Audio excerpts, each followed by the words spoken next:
বলছি ড্রিঙ্ক করে আছেন নাকি? হ্যাঁ তো বসতে পারবেন তো? That is not an issue. আপনি কি চালাচ্ছেন না? আপনার আপনার আছে 3267 ড্রিঙ্ক করে আছো নাকি? এক সেকেন্ড গানা চলে। বলছি ড্রিঙ্ক করে আছেন নাকি? হ্যাঁ তো বসতে পারবেন তো? That is not an issue. আপনি কি চালাচ্ছেন না?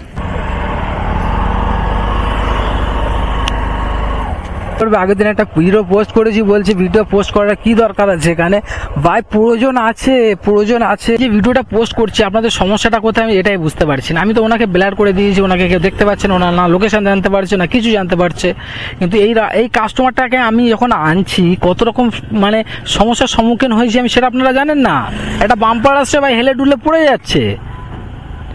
এটা বাম্পার আসছে, হেলে দুলে পড়ে যাচ্ছে। বাই চান্স পড়ে গেলে তখন রিপোর্টটা কার আসবে? বদলামটা কার হবে? এই যে রাইডার ইচ্ছা করে ফেলে দিয়েছে বা অন্য কিছু ক্লেম দিয়ে দেবে আমাদের। হয়তো আপনারা বলতে পারেন ওনার পার্সোনালিটি, ওনার টাকা। হ্যাঁ, আমাকে অনেকে কমেন্ট করছে ওনাদের টাকা ওনারা মদ খাচ্ছে। হ্যাঁ ভাই খাক, কোনো দুঃখ নেই। আপনারা 4 চাকা বুক করে 4 চাকায় আসুন। যখন উনি যে ঘুরতে গেল আমার বাইকটা, তখন দেখলাম ওনার পা টলছে। আমার সামনে একটা দাদা ছিল, সেটাও তোমরা দেখেছো।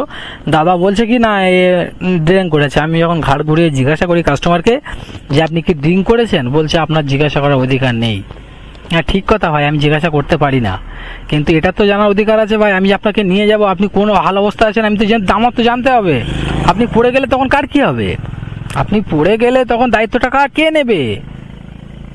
আপনি যখন আমার বাইকে উঠছেন বা আমাকে বুক করে যখন ওটিপি দিয়ে দিচ্ছেন, আপনি তখন আমার দায়িত্ব যাবে। এই রাইড ইন্ড করা না পর্যন্ত যদি আপনার কিছু হয়ে যায়, তার ক্লেম ভাই আমার ঘাড়ে আসবে, আমাদের ঘাড়ে আসবে, প্রতিটা রাইডারদের ঘাড়ে যাবে।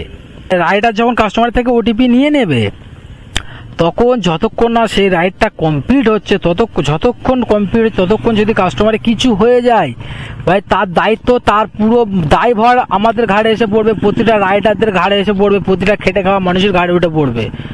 ভিডিওটা খারাপ মতো নেবেন, আর খারাপ কমেন্ট করার আগে আপনারা একবার ভাববেন যে এই ছেলেটা ভুল করেছে না ঠিক করেছে, এই ছেলেটা কিসের জন্য এই ভিডিওটা দেখাচ্ছে সবাইকে।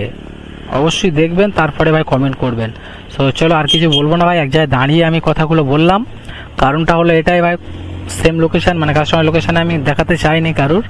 তো যাই হোক চলো ভাই, তারা ভালো থাকবেন সবাই। আবার দেখি নেক্সট রাইড। এখন রাইড আমি এন্ড করিনি, চলো নেক্সট রাইড নিয়ে ভাই কথা হবে। নেক্সট রাইড না ভাই, বাড়ি চলে যাবে, 11টা 9 হয়ে গেছে।